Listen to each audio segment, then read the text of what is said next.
നമുക്ക് കൃത്യസമയത്ത് ആളുകൾക്ക് പോകാനുള്ള സൗകര്യം ലഭിക്കും. അത് നമ്മുടെ സംഘടന മിക്കവാറും എല്ലാ സ്ഥലങ്ങളും ചെയ്യാവുന്നൊരു കാര്യം. പിന്നെ രണ്ടാമത് എനിക്ക് തോന്നിയൊരു കാര്യം, നമ്മൾ മഹാപഠിയന്മാരാണ്. ഏത് കാര്യത്തിലേക്ക്? കൈയടിക്കുന്ന കാര്യത്തിൽ. ഇവിടെ പ്രസിഡന്റ് സംസാരിച്ചു, നമ്മുടെ മുരളി സ്വാഗതം പറഞ്ഞു. ആൾക്കാരൊക്കെ മടിക്കുക കൈയടിക്കാൻ. ഈ കൈയടിക്കുക എന്നുള്ളത് ഇന്ത്യക്കാരുടെ ഒരു മടി സ്വഭാവം. ഇന്ത്യ വിട്ടു കഴിഞ്ഞാൽ എല്ലാ രാജ്യങ്ങളിലും ഓരോ യോജന സംസാരിച്ചു കഴിഞ്ഞാൽ കയ്യടിയോടെ കയ്യടിയാണ്. പിന്നെ സ്റ്റേജിൽ നിന്ന് പറയും. അത് അഭിനന്ദിക്കൽ മാത്രമല്ല, പ്രത്യേകിച്ച് നമ്മുടെ വയോജനങ്ങൾക്ക് വളരെയധികം ആരോഗ്യകരമായ ഒരു കാര്യമാണ് കയ്യടിക്കുന്നത്. കയ്യടിക്കുന്ന എത്രത്തോളം കയ്യടിക്കുന്നുണ്ടോ അത്രത്തോളം നമ്മുടെ ആരോഗ്യത്തിന് ഗുണകരമായിട്ടാണ്. പ്രസംഗം വലിയ ഗുണമല്ലെങ്കിലും രണ്ട് കൈയടിച്ചാൽ പോകുന്നത്. അപ്പൊ അതുകൊണ്ടാണ് കൈ പിടിച്ച് വിൽക്കുന്നുണ്ടില്ല കേക്ക്. നമ്മൾ ഇന്ത്യക്കാർ ഒരു കൈ പിടിച്ചാൽ നമ്മൾ വഴിവിട്ട് വിട്ടു. എന്റെ ഓർമ്മ വരുന്നത് ഫിഡൽ കാസ്ട്രോ ഡൽഹിയിൽ വന്നു, ക്യൂബയിൽ. അപ്പൊ ഇന്ദിരാഗാന്ധിയായിട്ട് കൈ പിടിച്ച് വിളിക്കുക. ഫിഡൽ കാസ്ട്രോ അവിടുത്തെ രീതി എങ്ങനെയാലും 10-15 തവണ കൈ പിടിച്ചാലേ വിടുള്ളൂ. ഇന്ദിരാഗാന്ധി വിഷമിച്ചിരിക്കുക, കൈ പിടിക്കുന്നില്ല ഫിഡൽ കാസ്ട്രോ.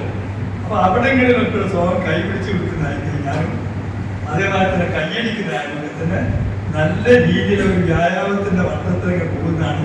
അത് നമ്മൾ പതുക്കെ പെട്ടെന്നാവില്ല, ഒരു ദിവസം പെട്ടെന്നാവില്ല, പെട്ടെന്ന് അത് വർദ്ധിച്ച് ഒരു നല്ലൊരു കാര്യമായിരിക്കും ഞാനിങ്ങനെ പറഞ്ഞു.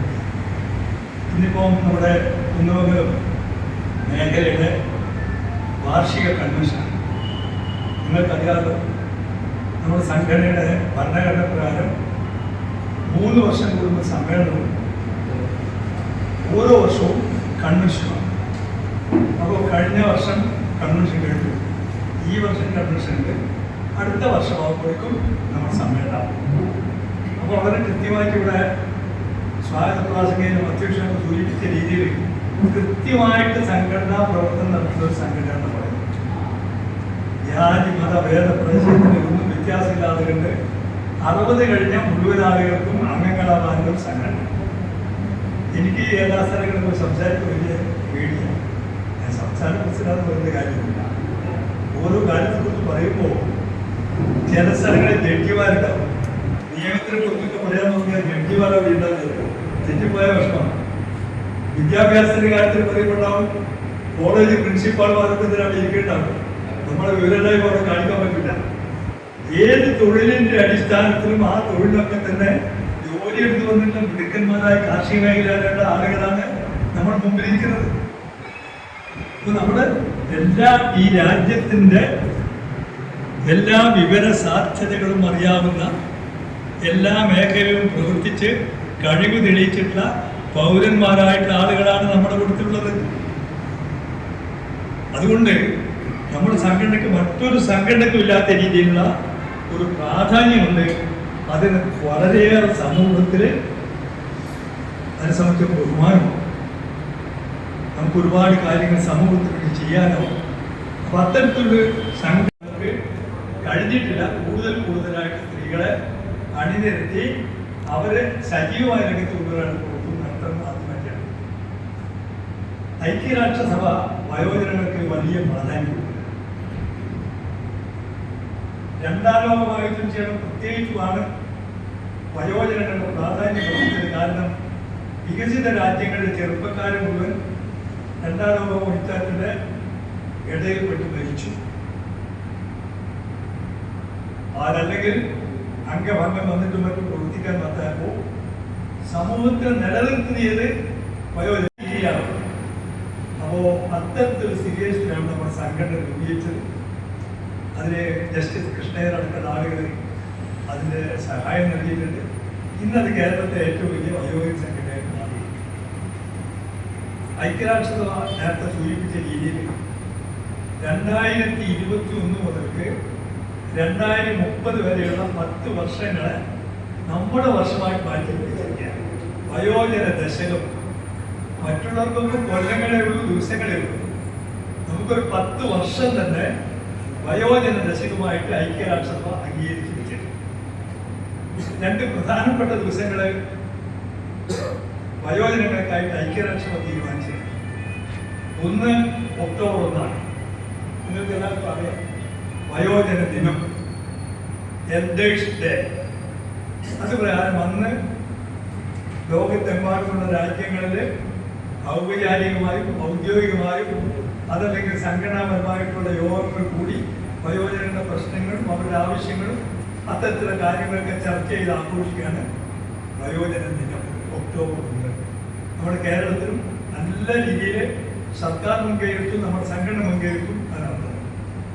രണ്ടാമത്തെ ദിവസം അധികം അറിയാറില്ല, അത് ഏതാറിയോ?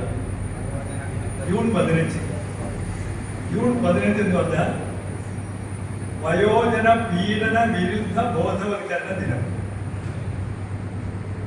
ലോകത്തെ എല്ലാ സ്ഥലങ്ങളും വയോജനങ്ങള് വളരെയധികം വിഷമതകൾ അനുഭവിക്കുന്നുണ്ട്. ഒറ്റപ്പെടുത്തലുകൾ, അല്ലെങ്കിൽ മർദ്ദനം, അല്ലെങ്കിൽ അവർക്ക് അങ്ങനെ ന്യായമായ രീതിയിലുള്ള ഭക്ഷണം കൊടുക്കുക, അല്ലെങ്കിൽ ഒരുപാട് തരത്തിലുള്ള പീഡനങ്ങൾ എല്ലാ വയോജനങ്ങളുമല്ല, കുറെ അധികം വയോജനങ്ങൾ നേരിടുന്നുണ്ട്. ഭക്ഷണമില്ലായ്മ, വിശ്രമമില്ലായ്മ. അപ്പൊ ഇതിനെയൊക്കെ തന്നെ ജനമധ്യത്തിൽ നമ്മുടെ ഇടയിലല്ല, യുവാക്കളുടെ ഇടയിൽ, കുട്ടികളുടെ ഇടയിലൊക്കെ തന്നെ ഈ കാര്യങ്ങളൊക്കെ മാന്യമായ രീതിയിൽ പെരുമാറാൻ ഒക്കെയുള്ള നിർദ്ദേശം കൊടുക്കുന്ന രീതിയിലുള്ള അതിൻ്റെ പ്രാധാന്യത്തെക്കുറിച്ചുള്ള പ്രചരണം നടത്തുന്നതാണ് വയോജന പീഡന വിരുദ്ധ ബോധവൽക്കരണ ദിനം. ഇങ്ങനെ 2 ദിവസങ്ങൾ നമ്മൾ ഐക്യരാഷ്ട്രസഭ മുഖേന ഐക്യരാഷ്ട്രസഭ നമ്മുടെ കാര്യങ്ങളെ സംബന്ധിച്ചിടത്തോളം ചർച്ച ചെയ്യാറുണ്ട്. ലോക നിലവാരത്തിലൊരു സംഘടന, trade union international pensioners and retireds, TUI P&R, ഇത് world federation of trade union സംഘടിപ്പിച്ചിട്ടുള്ള ഇതാണ്. അത് പെൻഷൻ കാലത്താണ് പെട്ടെന്ന് തോന്നുക, പക്ഷെ പെൻഷനേഴ്സ് ആൻഡ് റിട്ടയർഡ്സ് ആണ് എന്ന് പറഞ്ഞാൽ പെൻഷൻ അല്ലാത്ത ആളുകളോടൊക്കെയുള്ള മുഴുവൻ ആളുകളുടേതായിട്ട് കാര്യങ്ങളാണ്. അത് ചർച്ച ചെയ്തുകൊണ്ടിരിക്കുകയാണ്. അതിന്റെ സ്ഥാപക സമ്മേളനത്തിൽ പങ്കെടുക്കാൻ വേണ്ടി ഭാരവാഹിയായി കഴിച്ചിട്ടുള്ളതാണ്. പല രാജ്യങ്ങളുടെ സ്ഥിതിഗതികളെ കുറിച്ച് അവിടെ ചർച്ച ചെയ്തു വന്നു. വികസിത മുതലാളിത്ത രാഷ്ട്രങ്ങളിലൊക്കെ തന്നെ 2ാം ലോക മഹായുദ്ധത്തിന് ശേഷം കിട്ടിക്കൊണ്ടിരിക്കുന്ന ആനുകൂല്യങ്ങൾ ആഗോളവൽക്കരണവും സ്വകാര്യവൽക്കരണവും ശക്തിയായ സമയത്ത് ഇന്നത് നൽകിക്കൊണ്ടിരിക്കുന്ന ടാർഗറ്റുകളൊക്കെ തന്നെ സാമ്പത്തികത്തിലേക്ക് കുറച്ചു കൊണ്ടുപോകുന്നതിന്റെ ഭാഗമായിട്ട് അവിടെങ്ങളിലൊക്കെ തന്നെ പ്രക്ഷോഭങ്ങൾ ഉയർന്നുവന്നിരിക്കുന്നു. നമ്മൾക്ക് കിട്ടേണ്ട ആനുകൂല്യങ്ങൾ ഞാൻ എൻ്റെ UK അവിടെ പോയപ്പോ എൻ്റെ മകൻ പറഞ്ഞു കുറെ ഇങ്ങനെ കെട്ടിടങ്ങളുണ്ട്, 2-3 നിലയിലെ കെട്ടിടങ്ങളൊക്കെ ഉണ്ട്. അപ്പോ കെട്ടിടങ്ങളില്ലാത്ത ഈ നിലകളില്ലാത്ത, അപ്പൊ അവൻ അതൊക്കെ ബംഗ്ലാവാണ്, ബംഗ്ലാവ്. ഞാൻ ചോദിച്ചത് ബംഗ്ലാവ് എന്ന് പറഞ്ഞാൽ എന്താ? നമുക്കുള്ളത് വലിയത്. അവർ പറഞ്ഞു പ്രായമുള്ളവർക്ക് മേലെ കയറാൻ പറ്റാത്തത് കൊണ്ട് താഴത്തെ നില മാത്രമുള്ള കെട്ടിടങ്ങളെയാണ് ഈ ബംഗ്ലാവ് എന്ന് വിളിക്കുന്നത്. നമ്മളിവിടെയുണ്ട് ബംഗ്ലാവ്, ബ്രിട്ടീഷുകാരുണ്ടാക്കി. അതിൽ പറഞ്ഞാൽ മേലെയില്ല, താഴെ മാത്രമേ ഉള്ളൂ. ബംഗ്ലോ ലോ എന്നാണ് അവസാനം. എന്നാൽ സാധാരണ പ്രായമായി കഴിഞ്ഞാൽ അവർക്ക് താമസിക്കാൻ വേണ്ടിയിട്ടുള്ള കെട്ടിടങ്ങൾ ഉണ്ടാക്കുന്ന ബംഗ്ലാവ്, അതാണ് അനുസരിച്ച് ബംഗ്ലാവ്. അപ്പൊ അത്തരത്തിലുള്ള പല കാര്യങ്ങളും ലോകത്തിൽ പല സ്ഥലങ്ങളുണ്ട്. അതില് അതൊക്കെ തന്നെ കുറഞ്ഞുകൊണ്ടിരിക്കും, ആനുകൂല്യങ്ങൾ കുറയ്ക്കുക. എന്നാൽ ഇത് കുറയ്ക്കാത്ത ചില രാജ്യങ്ങളുണ്ട്. അതിൽ ഏറ്റവും പ്രധാനപ്പെട്ടത് ഏറ്റവും സുഖകരമായ ജീവിതം നയിക്കാൻ പറ്റുമെന്ന് പറയുന്ന രാജ്യങ്ങൾ ഏതൊക്കെയാ? അറിയല്ലേ? അറിയാം അല്ലേ? നെതർലൻഡ്സ്, ഫിൻലൻഡ്, സ്വിറ്റ്സർലൻഡ്, അവിടെയൊക്കെ പോയിട്ട് ആൾക്കാർക്ക് ഇതിനകത്തുണ്ടാവും. പോയിട്ട് അവിടുത്തെ മക്കളും മരുമക്കളൊക്കെ ആയിട്ട് പോയിട്ടുണ്ടാവും. ഏറ്റവും അതേ രീതിയിലൊരു രാജ്യമാണ് ക്യൂബ.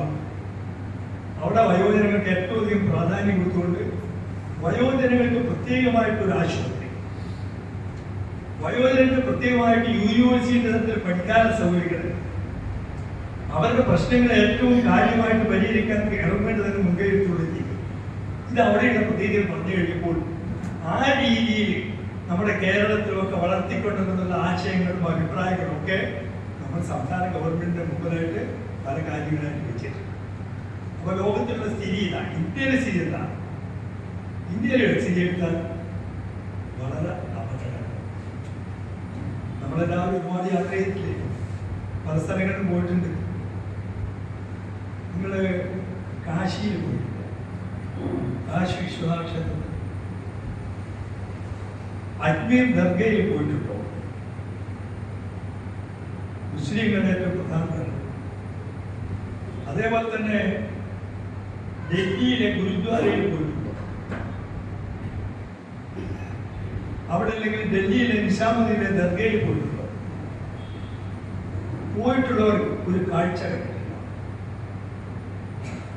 നൂറുകണക്കായിട്ടുള്ള പാവപ്പെട്ടവർ, പ്രത്യേകിച്ച് പ്രധാനമായിട്ടും സ്ത്രീകളും പ്രായമുള്ളവരും ഒരു നേരത്തെ ഭക്ഷണത്തിന് വേണ്ടി പാത്രവുമായിട്ട് ഇതിന് മുമ്പിൽ ക്യൂവായിട്ട് ഇങ്ങനെ നിൽക്കുന്ന കാഴ്ച നിങ്ങൾ കണ്ടിട്ടുണ്ട്. അതിൽ ബഹുഭൂരിപക്ഷവും പ്രായമുള്ളവരുടെ കാര്യം പല സംസ്ഥാനങ്ങളിലും തീരെ ശ്രദ്ധിക്കാത്ത സ്ഥിതിയിലാണ് എന്നുള്ളത് അറിയാം. യായിച്ചുകൊണ്ടാണ് മക്കൾ വിട്ടു കഴിഞ്ഞാൽ വൃത്തിയില്ല പോകുന്നു. ആ സ്ഥിതിയിലുള്ള വളരെ വിഷമകരമായ സ്ഥിതി ഇന്ത്യയിൽ പല സ്ഥലങ്ങളിലും പ്രായമായ സംബന്ധിച്ചു.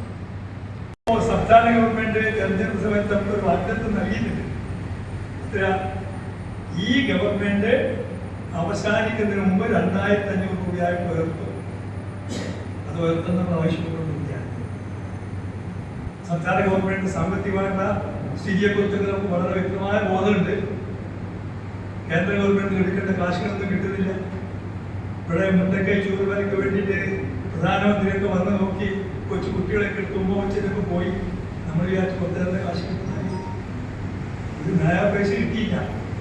അവിടെ തന്നെ നാനൂറോളം വീഡിയോ എടുക്കുന്ന മുമ്പ് തന്നെ സംസ്ഥാന ഗവൺമെന്റും അതേപോലെ നമ്മളായിരുന്ന ദുർകൊണ്ടാണ് ഒരു ദേശീയ ദുരന്തമായി പ്രഖ്യാപിച്ച് പുറത്ത് നടക്കുമുള്ള സഹായങ്ങൾ വാഗ്ദത്തം ചെയ്ത് നമ്മുടെ കഷ്ടപ്പെടുന്ന അവിടെ ഇപ്പോഴും പല സ്ഥലങ്ങളായി താമസിക്കുന്ന അവർക്ക് വേണ്ടി വീഡിയോ ഉണ്ടാക്കപ്പെടുക. എന്തിനാ ഈ കേന്ദ്ര ഗവൺമെന്റ് പഠിക്കുന്നത്? സ്വന്തം പൗരന്മാരല്ലേ, അവർക്ക് വേണ്ടി തന്നെ. അത് തന്നെയാണ് വയോജനങ്ങളുടെ കാര്യത്തിലും അതേ നിലപാടാണ് കൈക്കൊള്ളുന്നതാണ്. സംസ്ഥാന ഗവൺമെന്റിന് ഒരുപാട് പദ്ധതികളുണ്ട്.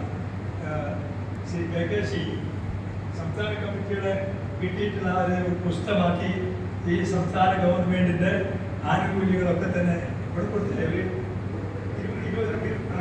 20 കൂടെ വായിച്ചു നോക്കണം. 10-35ഓളം ആനുകൂല്യങ്ങൾ സംസ്ഥാന സർക്കാരിൽ നിന്ന് പെൻഷൻ അടക്കം നമുക്ക് നൽകി കൊടുക്കുന്നത്. അതിൽ മരുന്ന്, അതേപോലെ തന്നെയുള്ള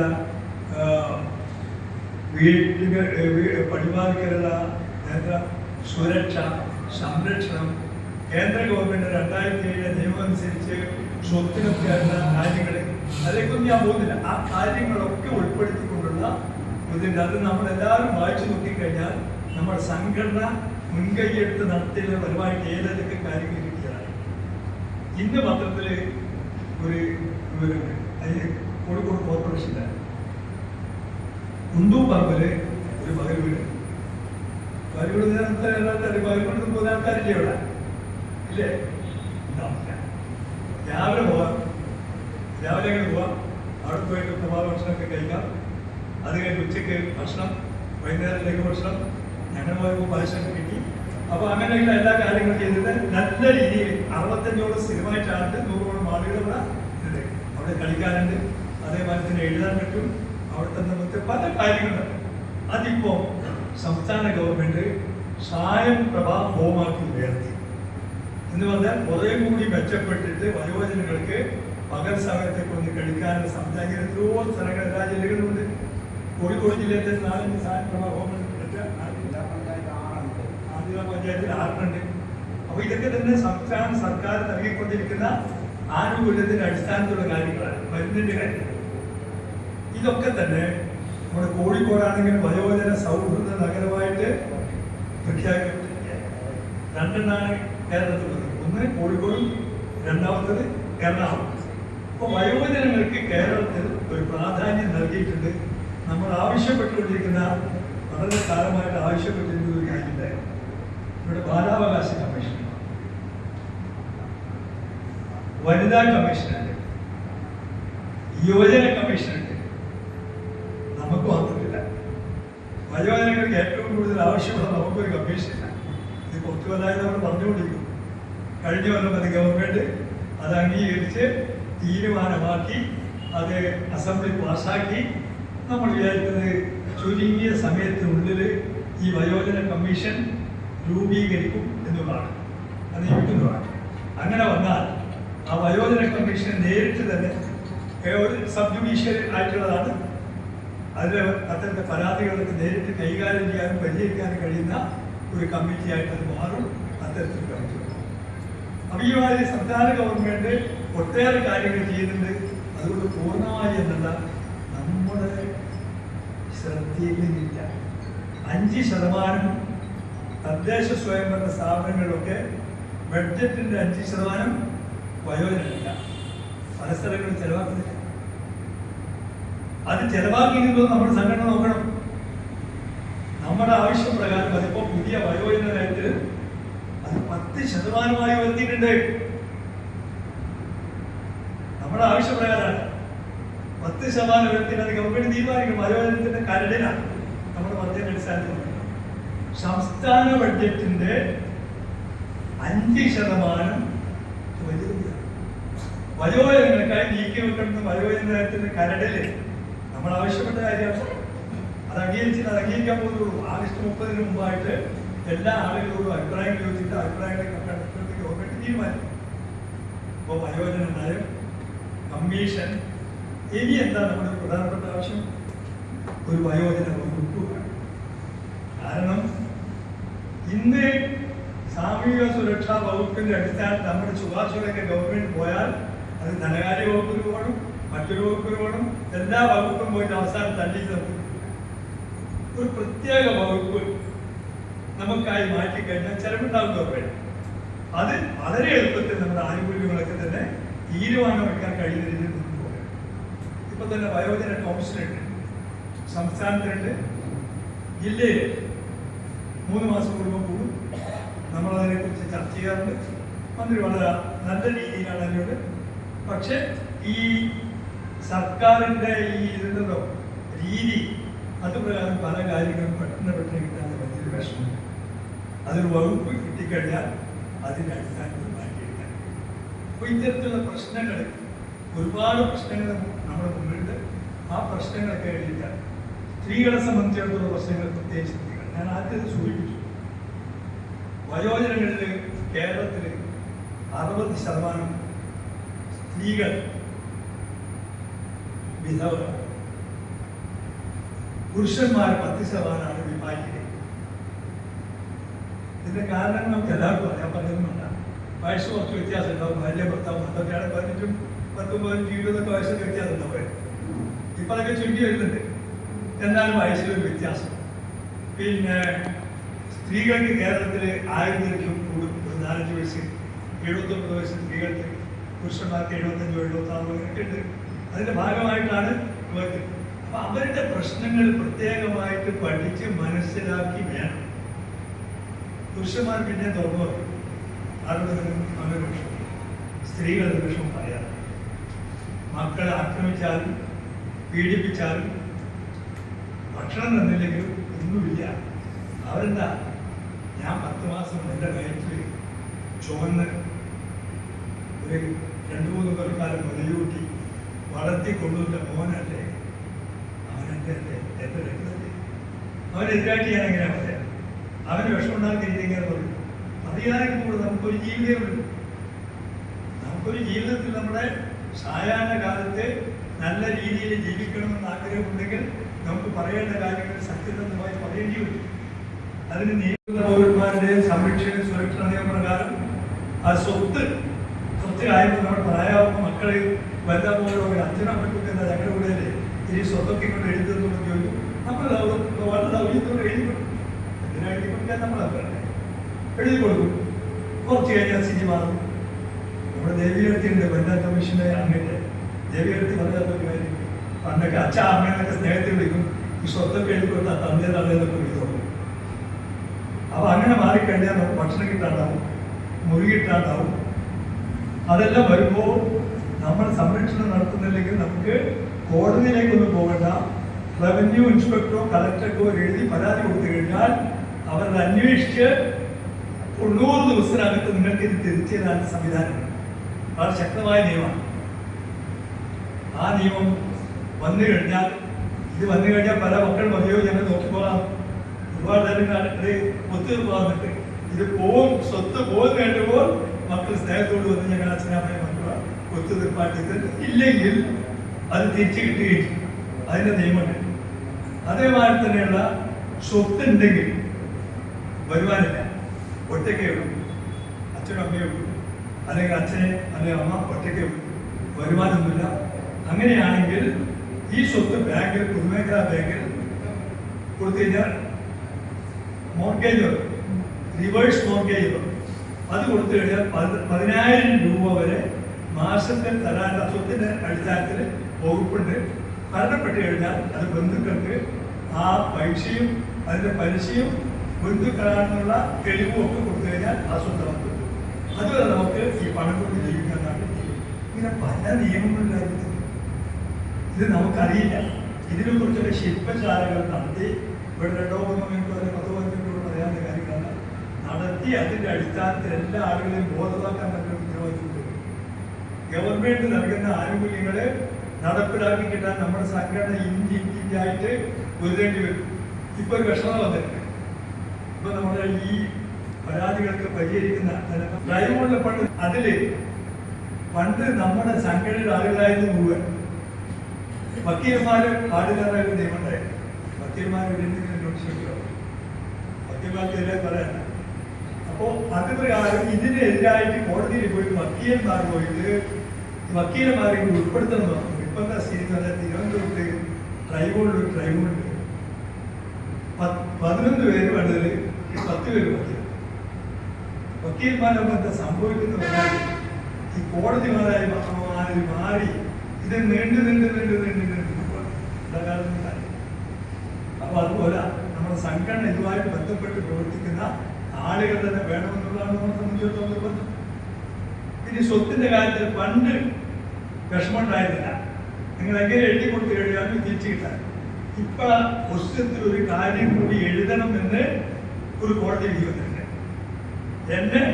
ഞങ്ങള് വേണ്ട രീതിയിൽ സംരക്ഷിക്കുന്നില്ലെങ്കിൽ ഈ സ്വത്ത് എനിക്ക് തന്നെ തിരിച്ചു കിട്ടേണ്ടതാകുന്നു എന്നുകൂടി എഴുതി കഴിഞ്ഞാൽ വളരെ ക്ലിയറായിട്ട് ആ സ്വത്തുകൾ കിട്ടുന്നതിന് യാതൊരു വിഷമമില്ലാതെ പോകും. അപ്പോൾ രാജ്യത്ത് നിയമമില്ലാത്തതല്ല, നിയമം ഫലപ്രദമായിട്ട് നടപ്പിലാക്കുന്നതിന് വേണ്ടി പിന്നെ നമ്മുടെ ഇടയിലുള്ള കഴിവുള്ള ഒരുപാട് ആൾക്കാർ, എഞ്ചിനീയർമാർ, അധ്യാപകർ, പ്രിൻസിപ്പാൾ, ഡോക്ടർമാർ, അതേപോലെ തന്നെ ജഡ്ജിമാർ, വക്കീലന്മാർ, ഏതൊക്കെ രീതിയിലുള്ള ആൾക്കാർ, കാർഷിക വിദഗ്ധന്മാർ, ഈ ആളുകളൊക്കെ തന്നെ നമ്മുടേതായിട്ട് കഴിവിപ്പം വെറുതെ ഇരിക്കുക. അത് സമൂഹത്തിനോട് ഉപയോഗിക്കാൻ വേണ്ടിയിട്ടുള്ള രീതിയിൽ വേണം. അത് തദ്ദേശ സ്വയംഭരണ സ്ഥാപനങ്ങളൊക്കെ തന്നെ കോർപ്പറേഷനൊക്കെ ശ്രമിച്ച് അത്തരത്തിലുള്ള സ്കിൽ ബാങ്ക് ഉണ്ടാക്കി ആവശ്യമുള്ളവർക്ക് ചെറിയൊരു വരുമാനത്തോടുകൂടി സന്തോഷത്തോടുകൂടി നമുക്ക് ഒരു ദിവസം വരും. അത് നമുക്ക് നിർത്താൻ പറ്റും. ജനിച്ചു കഴിഞ്ഞാൽ മരിക്കും. പക്ഷെ ആ ഒരു ദിനത്തിന് വേണ്ടി നമ്മൾ ഇങ്ങനെ കാത്തിരിക്കണ്ട. അതിനു പകരം നമുക്കുള്ള ഓരോ നിമിഷവും സമൂഹത്തിനും സ്വന്തം വ്യക്തിക്കും കുടുംബത്തിനൊക്കെ വേണ്ടി പ്രവർത്തിക്കാൻ വേണ്ടിയുള്ള പ്രവർത്തനമായിട്ട് നമുക്ക് മുന്നോട്ട് പോകാൻ കഴിയണം. അതിനൊരു മാർഗമാണ് നമ്മുടെ സംഘടന. ഈ സംഘടനയിൽ കൂടി നമ്മുടെ പ്രവർത്തനമാക്കി പല കാര്യങ്ങളും ചെയ്യാൻ പറ്റും. അതൊക്കെ ചെയ്യണം, സമൂഹത്തെ സേവിക്കണം. ഇവിടെ മുരളി സൂചിപ്പിച്ചതിൽ നമ്മളൊക്കെ തന്നെ പുരോഗമനപരമായ ആശയങ്ങളുള്ള ആളുകളാണ്. വളരെ കാര്യങ്ങൾ ചെയ്യാനുണ്ട് എന്നുള്ള ബോധ്യത്തിലുള്ളവരാണ്. അതുകൊണ്ട് അതിലേക്കൊക്കെ മുന്നിട്ടിറങ്ങി നമ്മുടെ സംഘടന ശക്തിപ്പെടുത്തണമെങ്കിൽ അംഗങ്ങൾ വർദ്ധിപ്പിക്കണം. നമ്മൾ ഓരോ ആളും വിചാരിച്ച ഒരു 10 ആളുകൾ കൂടാൻ പറ്റില്ല. 60 വയസ്സ് ചെയ്യാൻ ചുറ്റുപാടില്ലാത്ത 10 ആളുകൾ, എത്ര മെമ്പർഷിപ്പ് കുന്നുമൽ മേഖലാ കമ്മിറ്റിയുടെ വർധനവ്, അതേപോലെ തന്നെ നമ്മുടെ കാര്യങ്ങളൊക്കെ പറയുന്ന പത്രമുണ്ട്, വയോജന വാർത്ത. അതിൽ എത്ര പേരുണ്ട് ഇവിടെ? 11. നമ്മുടെ ഭാഷയ്ക്ക് ഇവിടെ തന്നെ ഒരു 100 ആള്, 11 ആളേ ഉള്ളൂ. 130 രൂപയാണ് ഒരു കൊല്ലക്കാലത്ത് അതിൽ നമ്മുടെ കാര്യങ്ങൾ ഫിക്സ് ചെയ്യും. ഒന്നായിട്ട് ആയുഷ്കാലം കൊടുക്കാൻ പറ്റാവുന്നവരാണെങ്കിൽ 1000 രൂപ. 1000 രൂപ കൊടുത്താൽ പിന്നെ കൊടുക്കണ്ട. നമ്മൾ അവസാന കാലം വരെ ഈ വെച്ച് കിട്ടുന്നുണ്ട്. അതിൽ ഒരുപാട് നല്ല നല്ല കാര്യങ്ങളുണ്ട്. ഇന്ന് തന്നെ വിചാരിച്ചു കഴിഞ്ഞാൽ വാർത്തക്ക് കുറേയധികം ആളുകളെ കിട്ടിയെടുക്കാൻ പറ്റും. ഇതൊക്കെ നമ്മൾ സമീപിക്കണം. ആ കാര്യം ഇത് കിട്ടിക്കഴിഞ്ഞാൽ ഇത്തരത്തിലുള്ള പല വാർത്തകളും നമുക്കുള്ള വാർത്തകളും കാര്യങ്ങളൊക്കെ കിട്ടും. അതുകൊണ്ട് വയോജന വാർത്ത വർദ്ധിപ്പിക്കണം, അംഗസംഖ്യ വർദ്ധിപ്പിക്കണം, ശക്തിമത്തായിട്ടുള്ള ഒരു ഘടകമായി മാറി ആകെയുള്ള വയോജനങ്ങളുടെ പ്രശ്നങ്ങൾക്ക് കൈകാര്യം ചെയ്തുകൊണ്ട് അതിശക്തമായ സംഘടനയായിട്ട് മാറ്റിയെടുക്കാൻ നിങ്ങൾ ഓരോരുത്തരും പ്രവർത്തിക്കണമെന്ന് മാത്രം അഭ്യർത്ഥിച്ചുകൊണ്ട് നിങ്ങളുടെ സമ്മതത്തോടുകൂടി ഒന്നാമത് മേഖലാ കമ്മിറ്റിയുടെ കൺവെൻഷൻ ഔപചാരികമായി ഉദ്ഘാടനം ചെയ്യുന്നു. നിങ്ങൾക്ക് എല്ലാവർക്കും പങ്കാളിക്കാം.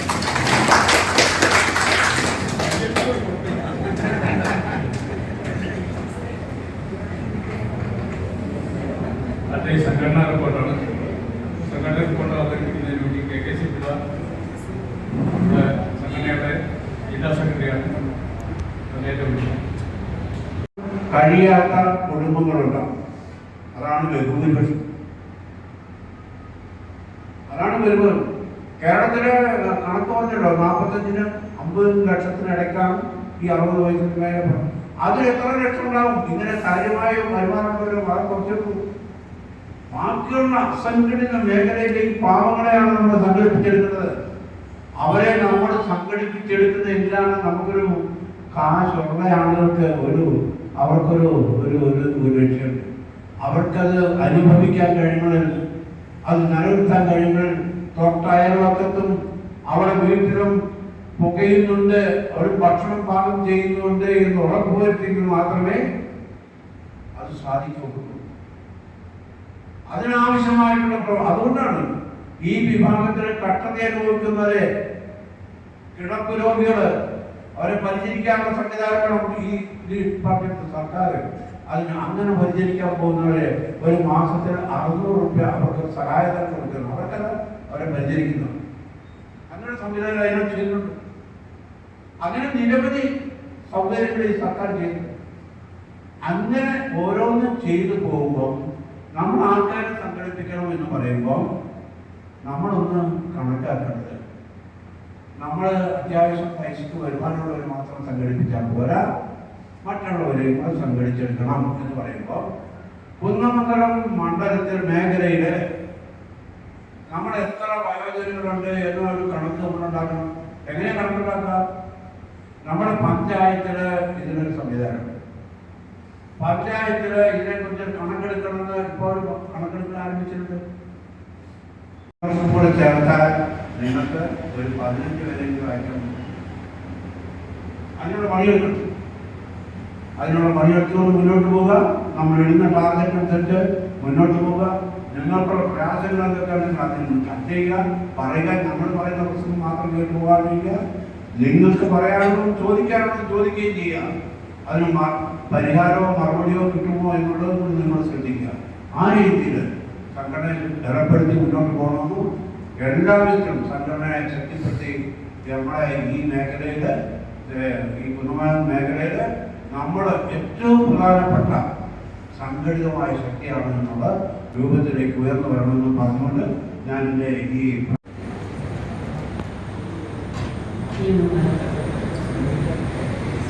സീനിയർ സിറ്റിസൺ ഫ്രണ്ട്സ് വെൽഫെയർ അസോസിയേഷൻ്റെ മേഖലാ കൺവെൻഷനാണ് ഇവിടെ നടന്നത്. ഈ സംഘടനയുടെ പ്രാധാന്യത്തെക്കുറിച്ചും ആവശ്യകതയെക്കുറിച്ചും ഒക്കെ വളരെ വിശദമായി ഇവിടെ വിവരിക്കുന്നുണ്ട്. ഇതിനൊന്നും പറയുന്നില്ല. ഈ കൺവെൻഷന് വനിതാ സബ് കമ്മിറ്റിയുടെ വിഭാഗീയമാണ്.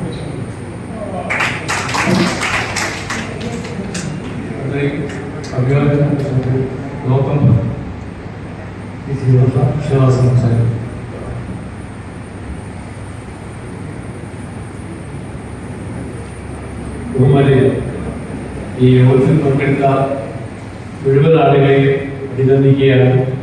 അതുപോലെ നമ്മുടെ ഊർജ്ജം നിന്ന് നമ്മളോട് സംസാരിച്ചിട്ടുള്ള ഡയസിലുള്ള മുഴുവൻ ആളുകളെയും അഭിനന്ദിക്കുന്നു.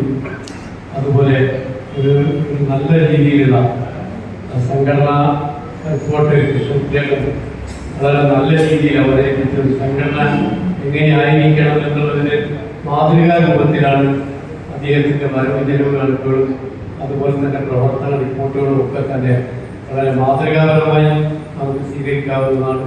ഈ പരിപാടി സംഘടിപ്പിച്ചിട്ടുള്ള എല്ലാ ആളുകളെയും ഇതിൽ വന്നിട്ടുള്ള മുഴുവൻ ആളുകളെയും ആത്മാർത്ഥമായി അഭിവാദ്യം ചെയ്തുകൊണ്ട് അവസാനിപ്പിച്ചു. അഭിവാദ്യം.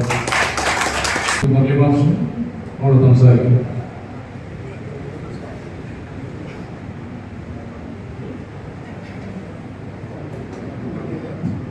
വേദിയിലും സദസ്സിലും ഇരിക്കുന്ന ബഹുമാന്യരെ, ഒരു അഭിവാദ്യം എന്നുള്ളതല്ല ഞാനിവിടെ ഉദ്ദേശിക്കുന്നത്. എന്നോട് പറഞ്ഞിട്ടുണ്ട് ചില അനുഭവങ്ങളും പങ്കുവയ്ക്കുക എന്നുള്ളതാണ്. ഒരു കൺസിലിയേറ്റർ എന്നുള്ള നിലയ്ക്ക് ഉള്ള അനുഭവങ്ങളും പങ്കുവയ്ക്കാനാണ് ഞാനിവിടെ എൻ്റെ ഈ സമയം ഉപയോഗിക്കുന്നത്. നമ്മുടെ ഉദ്ഘാടകനും അതേപോലെ തന്നെ നമ്മുടെ സംഘടനാ വെച്ചിട്ടുള്ള നമ്മുടെ സെക്രട്ടറിയും എല്ലാം തന്നെ ട്രിബ്യൂണലിന്റെ പ്രവർത്തനത്തെ കുറിച്ച് വിശദമായി സംസാരിച്ചു കഴിഞ്ഞു. ട്രിബ്യൂണലിന്റെ പ്രവർത്തന രീതിയെ കുറിച്ച് ഒന്ന് രണ്ട് വാക്കുകൾ പറയുകയും അതോടൊപ്പം അതിന് ചില അനുഭവങ്ങൾ പറയുകയും മാത്രമാണ് ഞാൻ ചെയ്യുന്നത്. ഒരു പക്ഷേ അത് ചിലർക്ക് ആവർത്തന വിരസത തോന്നാം. കാരണം ഞാൻ 2-3 യൂണിറ്റുകളിൽ സംഘടനയെ പ്രതികരിച്ച് സംസാരിച്ചിരുന്നു. ആ സമയത്ത് അവർക്ക് കേട്ടിട്ടുള്ളതായിരിക്കും. അതുകൊണ്ട് തന്നെ ഒന്ന് ക്ഷമിക്കണം എന്ന് ആമുഖമായി പറയുകയാണ്. നമുക്കറിയാം, ട്രിബ്യൂണലിൽ പ്രവർത്തിക്കുന്നത് RDO ഓഫീസിലാണ്. RDO ആണ് ഇതിന് ഉത്തരവിടേണ്ടത്. ഇതിന്റെ വിധികർത്താവ് RDO ആണ്. കൺസിലിയേറ്ററുടെ ജോലി എന്ന് പറയുന്നത് അവിടെ വരുന്ന പരാതിക്കാരെയും അതേപോലെ തന്നെ അപേക്ഷകരെയും വിളിച്ചു വരുത്തി അവരിൽ തമ്മിലൊരു യോജിപ്പുണ്ടാക്കുക എന്നുള്ളതാണ്. അത് നിയമം ഉപയോഗിക്കുന്നതിനുപരിയായി ഒരു കുടുംബത്തിലെ താളാത്മകമായിട്ടുള്ള പ്രവർത്തനം നടത്തുന്നതിന് വേണ്ടിയുള്ള ഒരു ശ്രമം നടത്തുക. അതേസമയത്ത് നിയമം വേണമെന്നാൽ നിയമമില്ലാതെ നമുക്ക് കാര്യങ്ങൾ നടത്താൻ കുറച്ച് ബുദ്ധിമുട്ടാണ്. നിയമം നമുക്ക് ഉപയോഗിക്കാൻ കഴിയുകയും ചെയ്യും. ആ നിയമമൊക്കെ തന്നെ ഞങ്ങളെ പഠിപ്പിച്ചിട്ടുമുണ്ട്. അപ്പോ ഇങ്ങനെ ഈ കൺസിലിയേറ്റർ എന്ന നിലയ്ക്ക് ജോലി ചെയ്യുമ്പോഴേ ഈ ഞങ്ങളുടെ മുന്നിൽ വരുന്ന പരാതികൾ എങ്ങനെയൊക്കെയാണ്, സ്വഭാവം എങ്ങനെയൊക്കെയാണെന്ന് മാത്രമേ ഒന്ന് സൂചിപ്പിക്കാം. 60 വയസ്സ് പൂർത്തിയായിട്ടുള്ള സീനിയർ സിറ്റിസൺസിന് അവരുടെ പ്രശ്നങ്ങൾ അവർക്ക് തന്നെ എഴുതി RDOയ്ക്ക് പോസ്റ്റ് ചെയ്യാവുന്നതാണ്, അല്ലെങ്കിൽ നേരിട്ട് കൊടുക്കാവുന്നതാണ്. ഇനി അതുമല്ലെങ്കിൽ അവരുടെ ബന്ധുക്കൾക്ക് RDOയിൽ പരാതി കൊടുക്കാവുന്നതാണ്. ഇനി ഈ രണ്ടും ചിലപ്പോൾ അസാധ്യമാകുന്ന ചില സന്ദർഭങ്ങളുണ്ട്. കാരണം ബന്ധുക്കളും നമ്മളെ തടയും, അതേപോലെ നമുക്ക് സ്വന്തമായി അപേക്ഷ കൊടുക്കാൻ സാധിക്കുകയില്ല. അങ്ങനെ വരുന്ന സമയത്ത് നമുക്ക് നമ്മുടെ സംഘടന മുഖേന നമ്മുടെ സംഘടനയുടെ യൂണിറ്റ് സെക്രട്ടറിക്ക് അല്ലെങ്കിൽ യൂണിറ്റ് പ്രസിഡന്റിന് ഈ ഇവരുടെ പ്രശ്നങ്ങൾ പറഞ്ഞുകൊണ്ട് RDOന് പരാതി സമർപ്പിക്കാം. അങ്ങനെ പരാതി സമർപ്പിച്ചു കഴിഞ്ഞാൽ ആദ്യം ചെയ്യുന്നത് 2 കൂട്ടരെയും വിളിച്ചു വരുത്തി ഈ കൺസിലിയേഷൻ ഓഫീസേഴ്സിന്റെ മുമ്പാകെ കൊണ്ടുവരികയാണ്. കൺസിലിയേഷൻ ഓഫീസേഴ്സ് എന്ന് പറഞ്ഞാൽ അത് പഞ്ചായത്തുകാരെ എന്നാണ് സത്യത്തിൽ പറയേണ്ടത്. നമുക്ക് എല്ലാവർക്കും അറിയാം, എന്റെ മുന്നിലിരിക്കുന്ന നിരവധി പേര്, ഒരുപാട് പ്രഗത്ഭരായ ആളുകളുണ്ട്. അവരൊക്കെ തന്നെ നാട്ടിൽ പഞ്ചായത്ത് നടത്തിയിട്ടുള്ള ആളുകളാണ്. അപ്പൊ അവർക്ക് അതിന്റെ രീതികളെ കുറിച്ച് ശരിക്കറിയാം. ഏതായാലും ഇവിടെ ഒരു നിയമത്തിന്റെ ഒരു പിന്തുണ കൂടി നമുക്ക് എന്നുള്ളത് കുറച്ചും കൂടി എളുപ്പമാണ്. പക്ഷെ പലപ്പോഴും നമ്മളത് നിയമം പറയാറില്ല. നിയമം പറയാതെ തന്നെ അവരുടെ ലക്ഷ്യത്തിലെത്തിക്കുന്നതിനുള്ള പ്രവർത്തനങ്ങളാണ് നടത്തുന്നത്. ബഹുഭൂരിപക്ഷം കേസുകളിലും അങ്ങനെ ലക്ഷ്യത്തിലെത്തിക്കാൻ നമുക്ക് കഴിയുന്നുമുണ്ട്. വളരെ ചുരുക്കം ചില കേസുകൾ മാത്രമേ നമുക്ക് ഒഴിവാക്കേണ്ടി വരുന്നതായിട്ടുള്ളൂ, അല്ലെങ്കിൽ RDO നേരിട്ട് ഉത്തരവിടേണ്ടതായിട്ട് വരുന്ന സാഹചര്യമുള്ളൂ. അങ്ങനെ RDOന് ഒരു പരാതി കിട്ടിക്കഴിഞ്ഞാൽ കൺസിലിയേഷൻ സാധ്യമല്ലെങ്കിൽ 10,000 രൂപ വരെ കോമ്പൻസേഷൻ വിധിക്കാവുന്നതാണ്. 10,000 രൂപ എന്ന് പറയുന്നത് 10,000 രൂപ തന്നെ വിധിക്കണമെന്നില്ല, 10,000 രൂപ വരെ എന്നാണ് പറയുന്നത്. അതായത് ഈ ആർക്കെതിരെയാണോ പരാതി കൊടുത്തിട്ടുള്ളത് അവരുടെ വരുമാനവും ഈ പരാതിക്കാരന്റെ ആവശ്യകതയും എല്ലാം നോക്കിയിട്ടാണ് സാധാരണഗതിയിൽ ഇങ്ങനെ ഒരു ഉത്തരവിടുന്നത്. അപ്പൊ ഇങ്ങനെ ആർക്കൊക്കെ പരാതി കൊടുക്കാമെന്ന് ഞാൻ നേരത്തെ പറഞ്ഞു കഴിഞ്ഞു. ഇനി ആർക്കെതിരെ പരാതി കൊടുക്കാം എന്നുള്ളത് കൂടി ഒരു പ്രധാനപ്പെട്ട കാര്യമാണ്. നമ്മൾക്ക് നമ്മുടെ മക്കൾക്കെതിരെ പരാതി കൊടുക്കാം, നമ്മുടെ പേരക്കുട്ടികൾക്കെതിരെ പരാതി കൊടുക്കാം. ഈ അടുത്ത ദിവസം ഒരു കോടതിയിൽ വന്നിട്ടുണ്ട്, നമ്മുടെ പിന്നെ എന്താ പറയാ, നമ്മുടെ മരുമക്കൾക്കെതിരെ പരാതി കൊടുക്കാം. മകളുടെ ഭർത്താവിന്, മകന്റെ ഭാര്യയ്ക്ക് ഇതിലൊക്കെ നമുക്ക് പരാതി കൊടുക്കാവുന്നതാണ്. നേരത്തെ സൂചിപ്പിച്ചു നമ്മുടെ കൺസൾട്ടേഷൻ ഓഫീസേഴ്സിന് മുന്നിൽ വരും. അങ്ങനെ വരുമ്പോ നമുക്ക് ഉത്തരവിടാൻ, നമുക്ക് ഈ 10,000 രൂപ പറഞ്ഞത് ഒരു വരുമാനം ഇല്ലാത്ത ആളുകൾക്കാണ് 10,000 രൂപ കൊടുക്കുക എന്നുള്ള തെറ്റിദ്ധാരണ പൊതുവെ ഉണ്ട്. ഇത് ശരിയല്ല. വരുമാനം ഉള്ളവർക്കായ, ഉദാഹരണമായിട്ട് പെൻഷൻ വാങ്ങുന്ന ആളുകൾക്ക് അവർക്ക് വരുമാനമുണ്ട്. ആ പെൻഷൻ വാങ്ങുന്ന ആൾക്കും ഈ മക്കൾക്കെതിരെയും മരുമക്കൾക്കെതിരെയൊക്കെ പരാതി കൊടുക്കാവുന്നതാണ്. അപ്പൊ എങ്ങനെയാണ് അത്? അതിന്റെ മാനദണ്ഡം എന്താണ്? അവര് ജോലി ചെയ്യുന്ന സമയത്ത് അവരുടെ സ്റ്റാറ്റസിനനുസരിച്ച് ഇപ്പോൾ ജീവിക്കാൻ കഴിയുന്നില്ല എങ്കിൽ, അവർക്ക് കിട്ടുന്ന വരുമാനം കൊണ്ട് സ്റ്റാറ്റസിനനുസരിച്ച് ജീവിക്കാൻ കഴിയുന്നില്ല എങ്കിൽ അവർക്ക് പരാതി കൊടുക്കാവുന്നതാണ്. അപ്പൊ അതേപോലെ നേരത്തെ സൂചിപ്പിച്ച പോലെ മക്കളുടെയും മരുമക്കളുടെയും ഒക്കെ സാമ്പത്തിക നില പരിശോധിച്ച ശേഷം ആരുടെയും 10,000 രൂപ വരെയുള്ള ഒരു തുക വിധിക്കുന്നതാണ്. ഇനി അങ്ങനെ വിധിച്ചു കഴിഞ്ഞാൽ പരാതിക്കാരന് വേണമെങ്കിൽ അത് പോലെ ആരുടെയും ശരിയല്ല എന്ന് പറഞ്ഞുകൊണ്ട് കലക്ടർക്ക് പരാതി കൊടുക്കാം, അല്ലെങ്കിൽ സംസ്ഥാന ട്രിബ്യൂണലിൽ പരാതി കൊടുക്കാം. പക്ഷെ ഒരിക്കലും ഉത്തരവിട്ട് കഴിഞ്ഞാൽ അതിന്റെ കക്ഷികൾക്ക്, പ്രതികൾക്ക് പരാതി കൊടുക്കാൻ കഴിയില്ല. അതാണ് ഈ ട്രിബ്യൂണലിന്റെ ഒരു പ്രത്യേകത. ഈ ട്രിബ്യൂണലിലല്ല, പൊതുവെ ട്രിബ്യൂണലുകളുടെ ഒരു പ്രത്യേകത ഇതാണ്. അതായത് പരാതിക്കാരന് മാത്രമേ ഉന്നത അധികാരികൾക്ക് അപ്പീൽ പൂരിപ്പിക്കാൻ അധികാരമുള്ളൂ. മറ്റുള്ളവർക്ക്, അതായത് ആർക്കെതിരെയാണോ വിധി പ്രസ്താവിച്ചത് അവർക്ക് പരാതി ഉണ്ടെങ്കിൽ അവർക്ക് കലക്ടർക്ക് അപ്പീൽ കൊടുക്കാൻ സാധ്യമല്ല, ഈ വിധിക്കെതിരെ പരാതി കൊടുക്കാൻ സാധ്യമല്ല. പിന്നെ അവർക്ക് വേണമെങ്കിൽ ചെയ്യാം, അത് ഹൈക്കോടതിയിലേക്ക് പോകാം. ഹൈക്കോടതിക്ക് ഈ ആദ്യയുടെ ഉത്തരവ് ശരിയല്ല എന്ന് പറഞ്ഞുകൊണ്ട് പിന്നെ ഹൈക്കോടതിയെ സമീപിക്കാവുന്നതാണ്. അങ്ങനെയുള്ള ചില കേസുകളുണ്ട്. അത് സാമ്പത്തികമായിട്ടൊക്കെ ഉന്നത നിലവാരം പുലർത്തുന്ന ആളുകൾക്കാണ് അത്തരൊരു പ്രവണതയുള്ളത്, നേരത്തെ ഹൈക്കോടതിയിലൊക്കെ പോകുന്നത്. അല്ലാതൊക്കെ മിക്കവാറും എല്ലാ കേസുകളും ഇവിടെ തന്നെ ശരിയായിട്ട് കിട്ടുന്നതാണ് അനുഭവമുള്ളത്. ഇത് അതിന്റെ ഒരു പൊതു സ്വഭാവമാണ്. ഇനി ഞാൻ നേരത്തെ നമ്മുടെ ഉദ്ഘാടകനൊക്കെ തന്നെ സൂചിപ്പിച്ച ഒരു കാര്യമുണ്ട്, സ്വത്ത് സംബന്ധമായുള്ള വിഷയം. അതിലാണ് പലപ്പോഴും പ്രശ്നം വരുന്നത്. നമുക്ക് നമ്മുടെ മക്കളോടും മരുമക്കളോടൊക്കെ വലിയ സ്നേഹമാണ്. നമ്മുടെ കയ്യിലുള്ള ബാങ്കിൽ ബാലൻസ് ഒക്കെ തന്നെ നമ്മൾ നമ്മുടെ മക്കൾക്കോ മരുമക്കൾക്കോ ഒക്കെ കൊടുക്കും. അതേപോലെ തന്നെ നമ്മുടെ സ്വത്ത് നമ്മുടെ മക്കൾക്ക് എഴുതി കൊടുക്കും. നമ്മുടെ വാത്സല്യമാണ് അതിന്റെ പിന്നില്. പക്ഷെ സ്വത്ത് കിട്ടിക്കഴിയുന്ന മക്കള് പല കാരണങ്ങളെ കൊണ്ട്, ഒന്നെങ്കിൽ മൂത്ത മകൻ നോക്കട്ടെ എന്ന് അനുജനും, അനിയൻ നോക്കട്ടെ എന്ന് മൂത്ത മകനും, അല്ലെങ്കിൽ ബാക്കി മക്കളുണ്ടല്ലോ അവര് നോക്കട്ടെ എന്ന് ഒരാളും, ഇങ്ങനെ പല രൂപത്തിലുള്ള പ്രശ്നങ്ങൾ സാധാരണഗതിയിൽ ഉണ്ടാവുന്നുണ്ട്. അപ്പൊ സാധാരണഗതിയിൽ ഉണ്ടാവുന്നവർ നമ്മളൊക്കെ പക്ഷെ വിചാരിക്കും അങ്ങനെയൊന്നും ഉണ്ടാവില്ല എന്നാണ് വിചാരിക്കുക. പക്ഷെ ട്രിബ്യൂണലിന്റെ മുമ്പിൽ വരുന്ന പരാതികൾ ഒരു മാസം ഒരു 50 പരാതിയെങ്കിലും കിട്ടുന്നുണ്ട് എന്നതാണ് സത്യം. ഇന്നലെ ഒരു സിറ്റിംഗ് ഉണ്ടായിരുന്നു, അതിൽ 15 പരാതികൾ ഉണ്ടായിരുന്നു. ആ 15 പരാതികൾ 4 പേര് കൈകാര്യം ചെയ്തിട്ട് അതിൽ ഒരു 9-10 ജഡ്ജിപ്പിലെത്തി നല്ല രൂപത്തിൽ പിരിഞ്ഞു പോയിട്ടുണ്ട്. മറ്റത് അവിടെ രണ്ടാമത്തെ സിറ്റിങ്ങിന് വേണ്ടി വെച്ചിരിക്കുക. അപ്പൊ അതിലുള്ള 1-2 അനുഭവങ്ങളാണ് ഞാൻ പറയുന്നത്. അതിൽ ഒന്നാമത്തത് നമുക്ക് എല്ലാവർക്കും പരിചയമുള്ളൊരു സ്തുതിയാണ്, ഒരു കാര്യമാണ്. ഈ സദസ്സിൽ തന്നെ ഇരിക്കുന്ന പലർക്കും ഇതിന് അനുഭവം ഉണ്ടായിരിക്കും. നമ്മുടെ കോഴിക്കോട് മെഡിക്കൽ കോളേജിനടുത്ത് കോഴിക്കോട് ഭാഗത്തേക്ക് പോകുന്ന ഒരു ബസ് സ്റ്റോപ്പ് ഉണ്ട്. ആ ബസ് സ്റ്റോപ്പില് ഒരു അമ്മ കിടക്കുന്നുണ്ട്.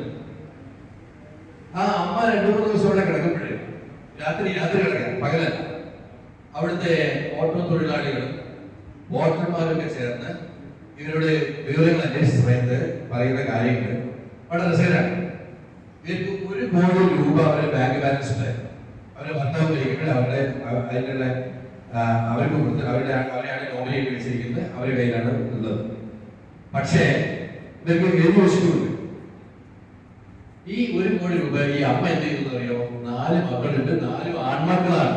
അതാണ് പ്രത്യേകം ചെയ്യുന്നത്. പെൺകുട്ടികളാണെന്ന് നമുക്കറിയാം, പെൺകുട്ടികൾ വിവാഹം കഴിച്ച ദൂരത്തേക്കാണ് കൊണ്ടുപോകുക. പക്ഷെ ഈ 4 ആൺകുട്ടികളും കോഴിക്കോട്ട് തന്നെ താമസമുള്ളവരാണ്. പക്ഷെ ഈ 4 മക്കളും 25 ലക്ഷം രൂപ കൈപ്പറ്റിയിട്ട് ഇവരെ സംരക്ഷിക്കാൻ തയ്യാറാകാത്ത അവസ്ഥയാണ്. അങ്ങനെയാണ് അവസാനം അവര് കോഴിക്കോട് നമ്മുടെ മെഡിക്കൽ കോളേജ് ബസ് സ്റ്റോപ്പിൽ കിടക്കേണ്ടി വന്നത്.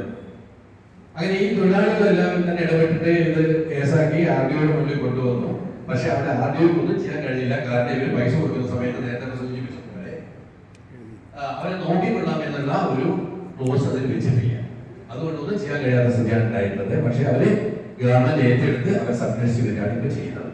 അപ്പൊ അതിന് പ്രാധാന്യമാണ് ഞാൻ സൂചിപ്പിച്ചത്. നേരത്തെ എല്ലാവരും സൂചിപ്പിച്ചത് നമ്മുടെ മക്കൾക്ക് കൊടുക്കുമ്പോൾ പണമായാലും സ്വത്തായാലും അതിൽ നമ്മളെ നോക്കണം എന്നുള്ള ഒരു കണ്ടീഷൻ കൂടി അതിൽ എഴുതി ചേർക്കണം എന്നുള്ളതിന്റെ പ്രാധാന്യത്തെ കുറിച്ചാണ് ഞാൻ സൂചിപ്പിച്ചത്. മറ്റൊന്ന്, ഒരു അമ്മ മകൾക്കും മരുമകനും എതിരെ കൊടുത്ത കേസാണ്. അമ്മ അവരുടെ സ്വത്ത്, വലിയ സ്വത്തൊന്നുമില്ല, പക്ഷെ ഉള്ള സ്വത്ത് മകൾക്കും മരുമകനും കൂടി കൊടുത്തു. അവര് നല്ല നിലയിലായിരുന്നു ജീവിച്ചിരുന്നത്, വലിയ പ്രശ്നങ്ങളൊന്നും ഉണ്ടായിരുന്നില്ല തുടക്കത്തിൽ. പക്ഷെ പിന്നീട് മകളും മരുമകനും തമ്മിൽ തെറ്റി. മകളും മരുമകനും തമ്മിൽ തെറ്റിയ സമയത്ത് മകള് അമ്മയുടെ കൂടെ വന്ന് താമസാക്കി. അപ്പോ അമ്മ പറയാണ്, ഈ മകൾക്കും മരുമകനും എഴുതി കൊടുത്ത സ്വത്ത് തിരിച്ചു കിട്ടണം, എനിക്ക് ജീവിക്കാൻ മറ്റു മാർഗങ്ങളൊന്നുമില്ല. അത് സത്യമാണ്. അങ്ങനെ വന്ന സമയത്ത് ഇവിടെ വേറെ നിവൃത്തിയില്ല. നേരത്തെ സൂചിപ്പിച്ചല്ലോ, ആ സ്വത്ത് ആധാരം വായിച്ചു നോക്കിയ സമയത്ത് ഈ ക്ലോസ് ഇല്ല. ഈ ക്ലോസ് ഇല്ലാത്തതുകൊണ്ട് അവിടെയും നിവൃത്തിയില്ല, ഉത്തരവിടാൻ നിവൃത്തിയില്ല, തിരിച്ചു കൊടുക്കണം. അതുകൊണ്ട് ഈ മധ്യസ്ഥമാരുടെ മുന്നിൽ വന്ന സമയത്ത് അത് ചർച്ച ചെയ്ത് പരിഹരിച്ചു കഴിഞ്ഞു. പരിഹരിച്ചത് എങ്ങനെയാന്ന് വെച്ചാല്, ഇദ്ദേഹത്തിന് ഈ മരുമകനെ ഒരു 10 ലക്ഷം രൂപ ഈ അവിടെ വീടുണ്ടാക്കുന്നതിന് വേണ്ടി ചെലവഴിച്ചിട്ടുണ്ട്. 10 ലക്ഷത്തിന് പകരം 12 ലക്ഷം രൂപ, അതിന്റെ പലിശ അടക്കം 12 ലക്ഷം രൂപ മരുമകന് കൊടുക്കുകയും ഈ സ്വത്ത് ഇവർക്ക് തിരിച്ചു കൊടുക്കുകയും ചെയ്യുക എന്നുള്ള കണ്ടീഷനിൽ എത്തി. യഥാർത്ഥത്തിൽ നിയമമില്ല എന്നതാണ് സത്യം. ഇതേപോലെ ഒരുപാട് അനുഭവങ്ങളുണ്ട്, എല്ലാം ഞാൻ ഇവിടെ പറയുന്നില്ല. പറയുന്ന പോലെ ഒരുപാട് സമയം പിടിക്കും എന്നുള്ളത് തന്നെയാണ്. ഏതായാലും ഒരു പ്രധാനപ്പെട്ട കാര്യം, ഇന്നത്തെ ഈ ഒരു കൺവെൻഷനിൽ വന്നിട്ട് നമ്മുടെ ഒരു അനുഭവം എന്ന് പറയുന്നത് ഇതായിരിക്കും എന്നാണ് എനിക്ക് ചുരുക്കി പറയാനുള്ളത്. അവിടെ വരുന്ന ഭൂരിഭാഗം കേസുകളും ഈ സ്വത്തുമായി ബന്ധപ്പെട്ടതാണ്. അവിടെ സ്വത്ത് എഴുതി കൊടുക്കുമ്പോൾ നമ്മൾ വളരെയധികം ശ്രദ്ധിക്കുക. ഈ ഇത്തരം കേസുകൾ വരുന്നത് വിദ്യാഭ്യാസം ഇല്ലാത്തവരിലല്ല, വിദ്യാഭ്യാസം ഉള്ളവരിലും വരുന്നുണ്ട്, ധാരാളമായി വരുന്നുണ്ട്. അതേപോലെ സ്വത്തില്ലാത്തവരിലല്ല, സ്വത്തുള്ളവരിലും വരുന്നുണ്ട്. വലിയ വലിയ കോടീശ്വരന്മാരിൽ വരുന്നുണ്ട്. കോഴിക്കോട്ടെ ഒരു വലിയ ബിൽഡറുടെ ഒരു പ്രശ്നം വന്നിട്ടുണ്ട്. അതേപോലെ ഒരു അസിസ്റ്റന്റ് പ്രൊഫസർ, ഇംഗ്ലീഷിൽ PhD ഒക്കെ ഉള്ള ഒരു അധ്യാപികയുടെ ഒരു പ്രശ്നം വന്നിട്ടുണ്ട്. അങ്ങനെ നിരവധി ആൾക്കാരുടെ പ്രശ്നങ്ങളുണ്ട്. അതുകൊണ്ട് നമ്മളെല്ലാവരും ഒന്ന് കരുതിയിരിക്കണം എന്നുള്ളത് ശരിയാണ്. ഇത് പറയുമ്പോൾ ഞാനിപ്പോ പേടിപ്പിക്കുകയാണ് എന്ന് തോന്നണ്ട.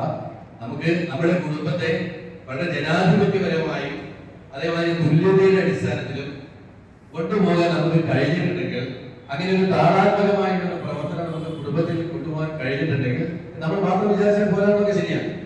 ഒരു പരിധി വരെ ഇത്തരം കേസുകൾ ഇല്ലാതാക്കാൻ സാധിക്കും എന്ന് മാത്രം പറഞ്ഞുകൊണ്ട് ചുരുക്കുന്നു. എല്ലാവർക്കും അഭിവാദ്യങ്ങൾ.